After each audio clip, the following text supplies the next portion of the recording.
நீங்க நம்பரை போட்டீங்க வச்சுக்கோங்க, இதை போட்டு பிரேக்கிங்னு போட்டுருவீங்க, அப்புறம் எனக்கு சிக்கலை உருவாக்கிடுவீங்க. ஜாக்கிரதையை நான் பேசுறோம், இல்லை எனக்கு பிரச்சனை வந்துடும். அதாவது எங்களுக்கு என்னன்னா, எங்களுடைய இயக்க தோழர்களுடைய விருப்பம், தொண்டர்களுடைய விருப்பம் என்ன, அங்கீகாரம். ஒரு இயக்கம் பெறணும்னா குறைஞ்சபட்சம் 8 சட்டமன்ற தொகுதியிலாச்சும் நாங்கள் வெற்றி பெறணும். அது எங்களுடையது. ஆனால் இன்னைக்கு இருக்கிற சூழல் பொறுத்த வரைக்கும் புதிய இயக்கங்கள் கூட்டணிக்கு வந்திருக்கிறாங்க. ஏற்கனவே இருக்க இயக்கங்களுக்கு அவங்களுக்கு விருப்பப்பட்ட தொகுதியில் அவங்க கொடுக்க வேண்டிய சூழ்நிலை, பல்வேறு நெருக்கடிகள் திமுக, அது கூட்டணி தலைமை திமுக இருக்கு, முதலமைச்சருக்கு இருக்கு.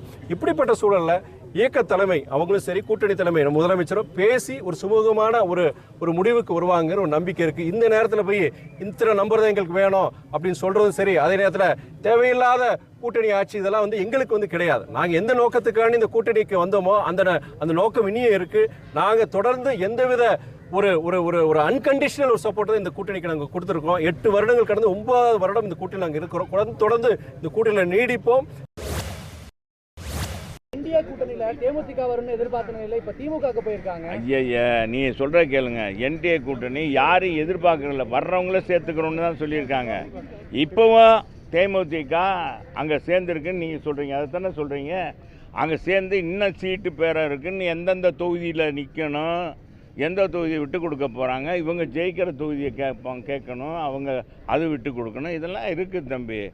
தேர்தலுக்கு 10 நாளைக்கு இருக்கு முன்னால் தான் நீங்கள் அந்த தேர்தலுடைய இறுதி கட்டமே முடியும். தேர்தலை அறிவித்த பிறகு தான் கூட்டணியாக இணைகிறது, எந்தெந்த கட்சி எந்தெந்த கூட்டணியில் இருக்குன்றதே தெரியும். ஒருமித்த கருத்தோடு யார் யார் இயங்குகிறாங்களோ வர்றாங்களோ அவங்கள சேர்த்துக்கிட்டு தான் தேர்தலை சந்திக்கிறது வழக்கம். பொதுவாகுங்க, நான் தான் ஏற்கனவே சொல்லிட்டேன், இன்றைக்கி புரட்சி தமிழர் எடப்பாடியார் முதலமைச்சர். இந்த கப்பல் பெறப்பட்டுருச்சு, இன்னும் சொன்னால் மதுரை பாண்டியன் எக்ஸ்பிரஸ் பெறப்பட்டுருச்சு. ட்ரெயினில் ஏறவங்க நேராக சென்னைக்கு கரெக்டாக வந்து இறங்கிடலாம், 5:30க்கெல்லாம் வந்து இறங்கிடலாம். அது மாதிரி ஆட்சி கட்டலாம் அமர்ந்துடலாம். அப்படின்னு இருக்கவங்களாம் வருவாங்க, சேர்த்துக்குருவோம், அவ்வளோதான். வராதவங்க தவற விட்டுருவாங்க. சீட்டு தவற விட்டாங்கன்னா அவ்வளோதான். ட்ரெயின் பெறப்பட்டுருச்சு, பெறப்பட போகுது. என்ன பெறப்பட போகுது. பெறப்படும் போது ஏறிக்கிறவங்க எங்கள் பொதுச் செயலாளர் பார்த்து யாரை சேர்த்தாலும் சேர்த்துக்குருவார். தாவேகா கூட கூட்டணிக்கு கட்சிகள் வரும் அப்படின்னு சொல்லியிருந்தீங்க. பெரும்பாலான கட்சிகள் கூட்டணி பொறுத்திருந்து இல்லை, நீங்கள் என்ன பொறுத்திருந்து பாருங்கள். ஏனென்று சொன்னால் ஒவ்வொரு கட்சியிலும் இருக்கின்றவர் 4 பேர் 5 பேர் சீட்டு கேட்கிறார்கள். ஒருவருக்கு மட்டும்தான் கொடுக்க போகிறார்கள். செல்வாக்கு மிக்க 2 பேர் 3 பேர் ஒவ்வொரு தொகுதியில் இருக்கிறார்கள். அப்போதுதான் வெளியே யார் வருகிறாள், யாரோடு யார் சேரப்போகிறார் என்பதை நீங்கள் பார்க்கக்கூடும். அதிமுகவிலிருந்து இன்னும் வருவாங்க முன்னாள் அமைச்சர்கள் அப்படின்னு இல்லை நீங்கள் அதுதான் பொறுத்திருந்து பாருங்கள். நான் ஏன் சொல்கிறேன்னா, எதையும் வெளிப்படையாக பெயரை குறிப்பிட்டு சொல்ல இயலாது. அப்படி குறிப்பிட்டு சொல்கிற போது அவர் நம்மிடத்திலே வருவதை காட்டிலும் தடைகள் ஏற்படுகிறது. என்னை பொறுத்தவரையிலே நாடு இன்றைக்கு ஒரு முக்கியமான கட்டத்தில் இருக்கிறது. இந்த நேரத்திலே ஒரு நல்ல அரசியலை நாம் எடுத்து செல்ல வேண்டும். அதுதான் நம்முடைய கடமை. நம் தனிப்பட்ட முறையிலே ஒருவரோடு பழகிறோம் என்பதற்காக நம்முடைய வாழ்நாளை வீணாக்க முடியாது. நமக்கென ஒரு பாதை வகுத்து செல்கிறோம். இந்த தேர்தல் நடக்கிறது, நான் ஏற்கனவே சொன்னதைப் போல அது ஒரு சடங்கு. இதிலே கலந்து கொள்ள வேண்டும் என்கின்ற அவசியம் இல்லை. அறிஞர் அண்ணா அவர்கள் 49 இயக்கத்தை ஆரம்பித்தார். 8 ஆண்டுகள் கழித்து 57 தான் தேர்தலில் நின்றார். தேர்தலில் நிற்க வேண்டும் என்கின்ற கட்டாயம் இல்லை.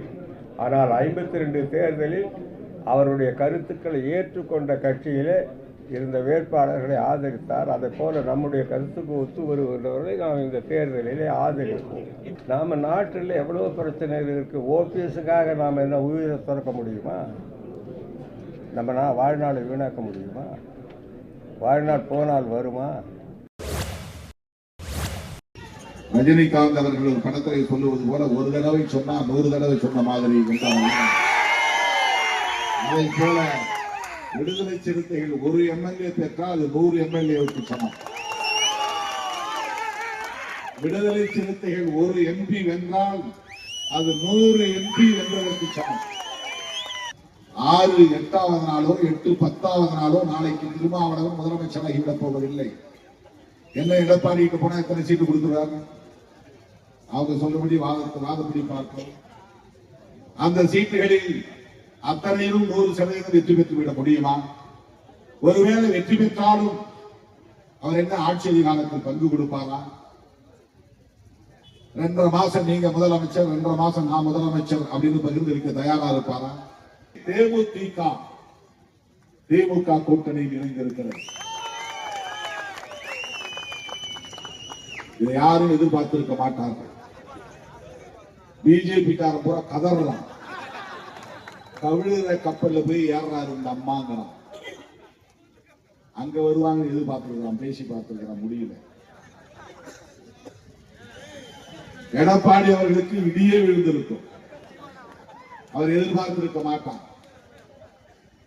இது தேமுதிக எடுத்த அரசியல் என்பதை விட அண்ணன் தளபதி அவர்களின் ராஜதந்திரம் என்பதை